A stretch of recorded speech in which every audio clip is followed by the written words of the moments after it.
episódio da segunda temporada do Pontuando Questões. Meu nome é Daiane, sou doutoranda da UFPR, orientanda da Prof. Cleci Venturini. E hoje nós estamos aqui com a Prof. Nádia Necchio, da Unisul. Seja bem-vinda, Prof. Nádia. Obrigada, Dai. Obrigada pelo convite. É um prazer estar aqui com vocês. Ai, que bom que aceitou o convite. E nós vamos fazer uma conversa falando um pouquinho da trajetória da Prof. Nádia, dos projetos que ela está envolvida no momento, as linhas e filiações, e também um pouquinho sobre algumas noções trabalhadas por ela, algumas noções teóricas. Então, Nádia, eu gostaria que você falasse um pouquinho sobre a sua trajetória na pesquisa, na AD. Minha trajetória na D, minha trajetória na D começa em 2001, na Unisul, né, no mestrado em Ciência da Linguagem, do qual hoje eu sou docente. Iniciei um trabalho no mestrado de pesquisa com o discurso artístico, né, e eu me orgulho muito de dizer que a minha trajetória na análise do discurso tem muito a ver também com o próprio desenvolvimento, né, das formulações, das teorias. Quem me orientou no mestrado foi a professora Solange Galo, né? E na época a gente desenvolveu um trabalho com análise das instalações artísticas, né? E eu sempre digo isso nos textos e quando me perguntam, a Solange teve um papel fundamental. Ela perguntou, né? Naquele momento a análise do discurso tinha uma vocação muito forte com a análise dos discursos políticos, né? Sim. E muito voltado também à questão verbal mesmo, né? Uhum. E aí a Solange na época me perguntou, você quer falar do discurso artístico ou você quer falar do não verbal, né? E, e aí eu pensei, não, eu quero falar do discurso artístico. E foi aí que eu comecei a trabalhar. Então, na época, eu trabalhei com as instalações de uma artista gaúcha chamada Karin Lamprecht, né? Que me possibilitou, assim, pensar muito sobre esse funcionamento, que obviamente é marcado pela língua, né? Uhum. Mas vem de um outro lugar, vem de um lugar sensível, vem de um lugar visual, vem de um lugar gestual, né? Então, enfim, de todas as materialidades que envolvem o fazer artístico. Então, comecei aí. E aí, em 2004, quando eu fiz a defesa, Solange chamou para minha banca a professora Suzy Lagazzi, Sim. né? E desde então aí a gente começou um trabalho junto, continuando pensando o artístico, mas pensando essa relação entre as materialidades, né?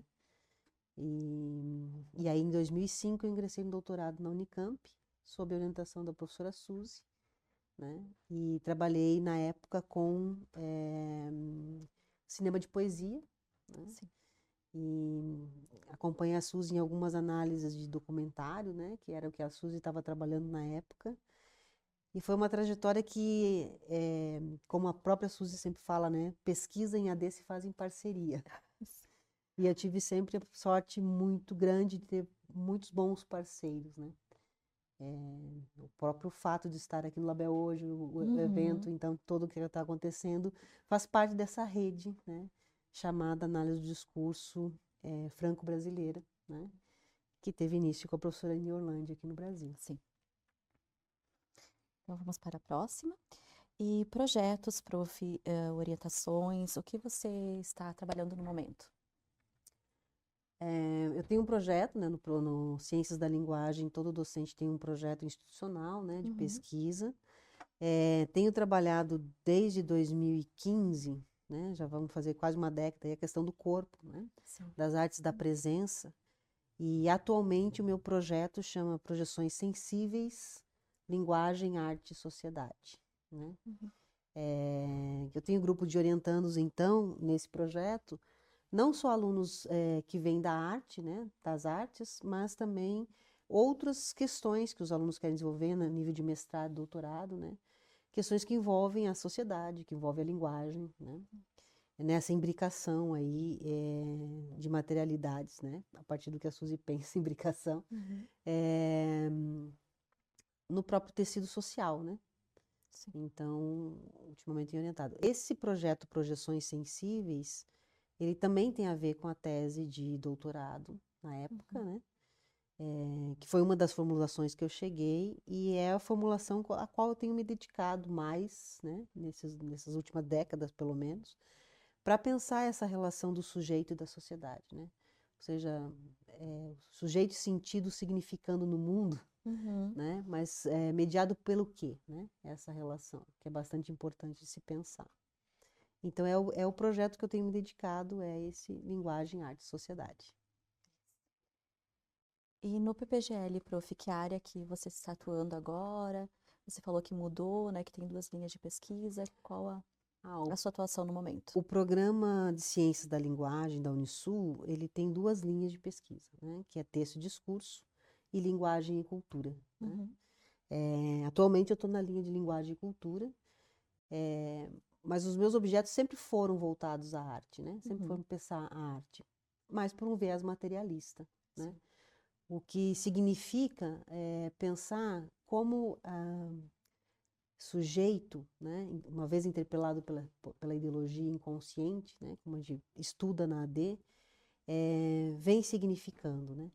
Então, pensar isso a partir de uma linha de pesquisa como Uhum. linguagem e cultura me coloca justamente na relação com esses objetos, né? Então, na possibilidade de trabalhar com alunos que trabalham objetos como o cinema, por Uhum. exemplo, né? Então, no cinema, e acho bastante importante a Suzy insistir muito nessa relação da imbricação material, que não se trata de pensar a imagem, a gestualidade, o som, a língua em separado, né? Não é uma Uhum. coisa e outra, né? É essa relação funcionando na produção do sentido.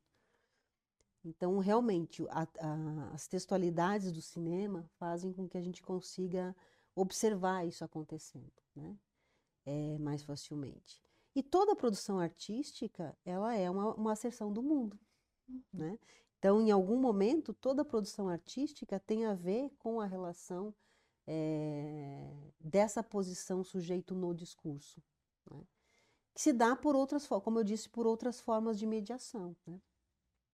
Então, na linha de linguagem e cultura, a gente trabalha com esses objetos, né? Com a literatura, com o cinema, com as artes em geral, né? Com as artes da presença, que é a minha área de formação. Sim. Né? Você perguntou da trajetória? Isso. O meu início lá atrás tá ancorado nas artes cênicas, né? Isso. Então, o corpo sempre esteve nas minhas pesquisas de alguma forma, né? O que me instiga justamente a trabalhar a cada relação com as orientações e na linha de pesquisa é como que esse corpo vem sendo marcado discursivamente, né? A gente brinca muito, é o corpo em discurso, não é o corpo e discurso, é o corpo em discurso, o corpo em sua discursividade, Em funcionamento. o corpo em funcionamento, Uhum. né? Então, e no PPGCL, acho que a pandemia também nos ensinou, né? A gente estava falando há pouco antes, né? É. Que é um marco, né? Contemporâneo, dessas não fronteiras. As fronteiras são muito tênues, né?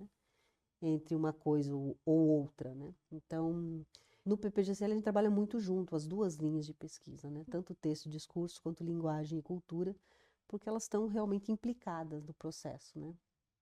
Não há como falar um fora da linguagem, Isso né? mesmo. Na pandemia, em outras tragédias, a gente tem um marco, né, do tempo e do espaço que vai ser marcada ou demonstrada pela língua também, né, prof? Exatamente, exatamente. Vamos para a próxima? Então, e quanto aos conceitos teóricos, prof? Temos vários conhecidos, né? Tessitura, né? E tessidura também, que discurso artístico, projeções sensíveis, que é a última que a prof colocou, né? Que tem se dedicado no momento. Poderia falar um pouquinho para nós dos conceitos? Posso, claro.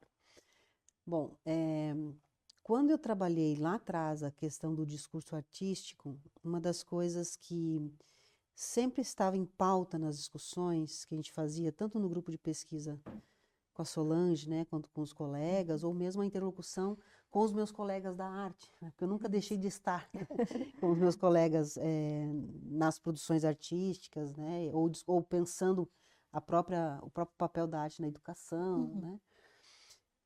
Uma das coisas que a gente sempre perguntava é, bom, qual é a diferença? Existem diferenças entre funcionamentos? Quando eu falo discurso artístico, eu estou falando sobre o quê? Né? Bom, boa parte do que se deve para pensar qualquer tipo de funcionamento discursivo se deve à formulação da própria professora Eni, né, entre o discurso autoritário, o polêmico e o lúdico. Então, a formulação do discurso artístico vem desse lugar, de pensar como que esses processos parafrásticos e polissêmicos, né, funcionam em determinadas produções artísticas. E aí, a formulação do discurso artístico tem justamente a ver com esses processos, né?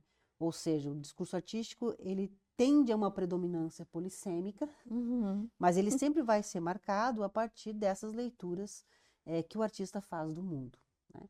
Então, quando eu formulei discurso artístico, eu estava pensando as leituras que o artista faz do mundo, né? Como ele lê o mundo.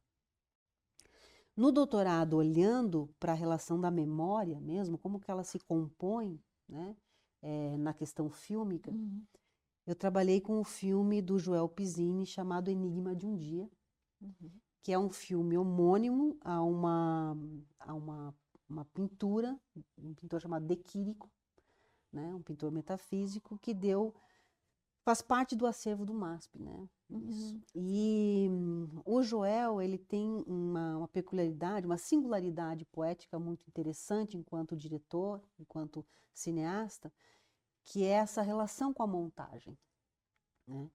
E aí eu fui me envolvendo muito com a questão da memória, ou seja, como é que esse quadro se marca no filme, como é que esse personagem transcorre durante o filme, né? Como é que essas imagens vão sendo costuradas a partir de outras imagens pictóricas que vão compondo, né, esse filme.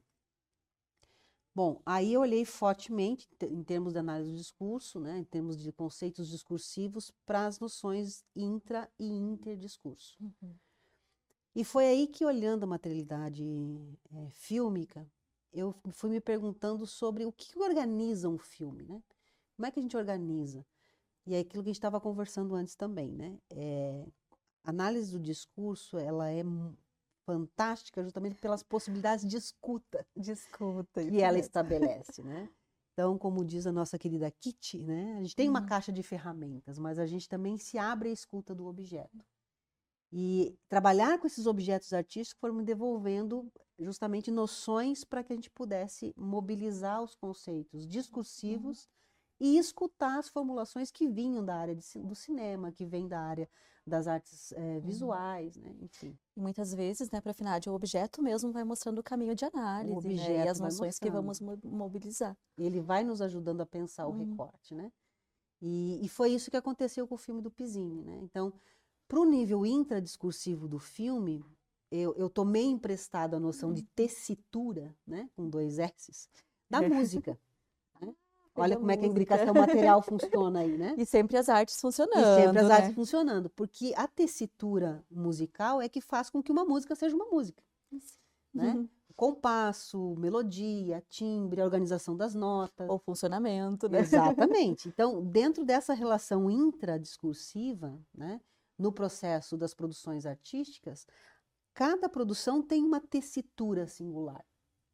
Para que eu olhe para aquela pintura e diga, essa pintura é uma pintura expressionista, né?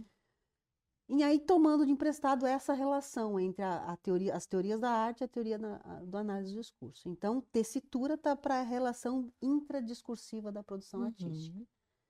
E a noção de tecedura tem a ver justamente com essa relação de memória, né? Como que a memória se marca, como é que essa... E aí o interdiscurso daí, né? Com o interdiscurso, exatamente. Então, eu gosto da metáfora do tecido, né? Do tecer, do tear, porque ela é entremeada, né? Ao mesmo tempo que ela tem os nós que encontram o tecido, esses tecidos têm os furos. Isso, o que nos escapa. O que escapa. Os esquecimentos, né? Da ordem que o Peixe pensou, esquecimento número 1, esquecimento Outro número número 2, dois. né? Ou seja, esses furos que não é possível lembrar de tudo o tempo todo, né?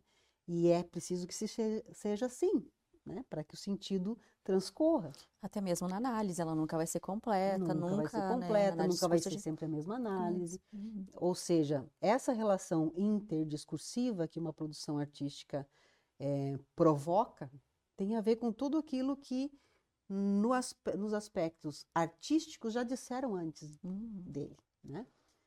Então, a relação tecidura e tessitura tem muito a ver com isso. E no finalzinho da tese, bem no Isso. finalzinho, eu cheguei, então, à questão da imbricação material. Lembra quando eu estava falando do discurso artístico? Eu falei, ó, Sim. asserções do mundo, como é que o artista lê o mundo?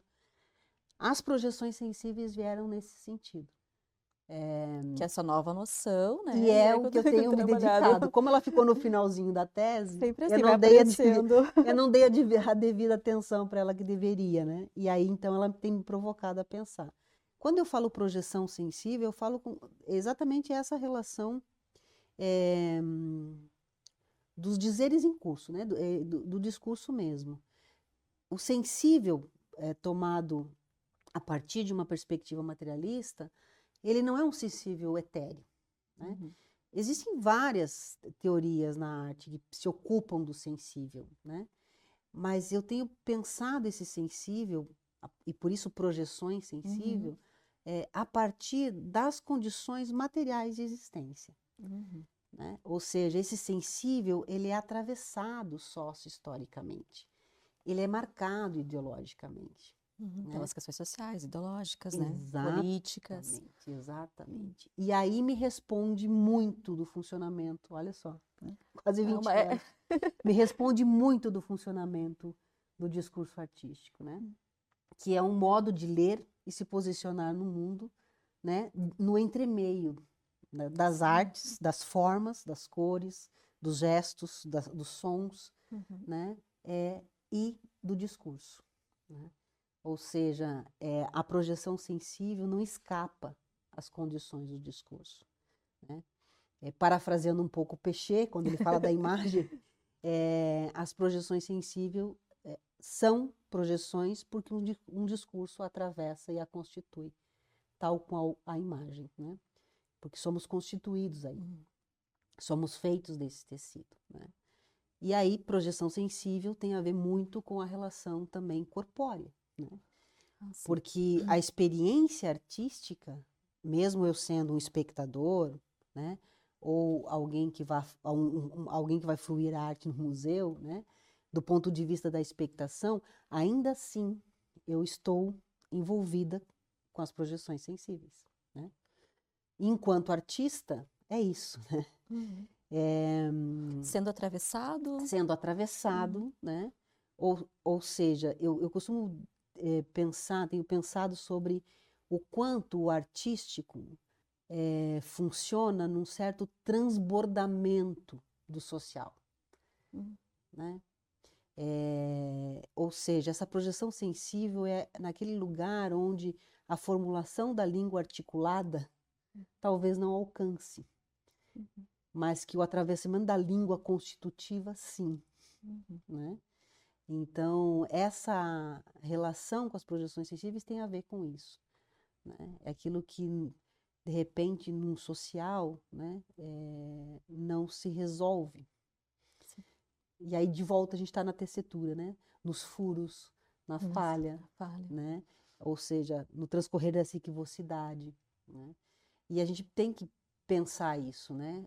Toda produção artística, em alguma medida, ela é uma asserção de mundo, né?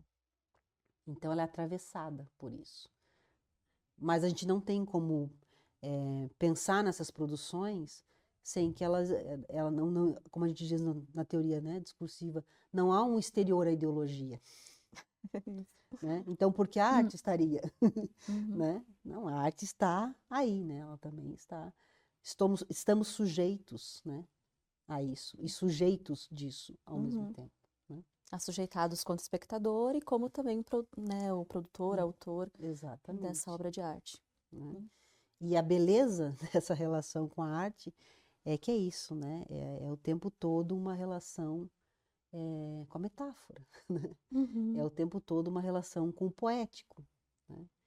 Mas esse poético não quer dizer que ele não seja sócio-historicamente determinado, Hum, isso. né?